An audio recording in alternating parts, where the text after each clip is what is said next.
So what is a variable?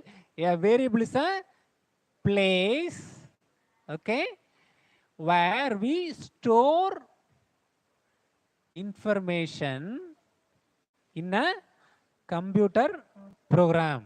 So the number one reason is like the variable is a place where we store information, okay. And number two, we store information in variables.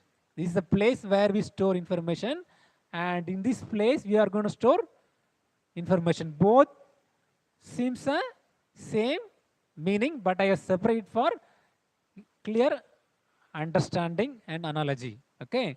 And the third is like why we are storing the information in a variable to get it back, okay.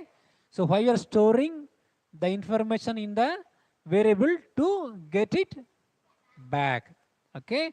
And the fourth point is no, we can change the value we store in the variable anytime, okay. You guys are with me? And the fifth point is no, a variable will have a name and a value, okay.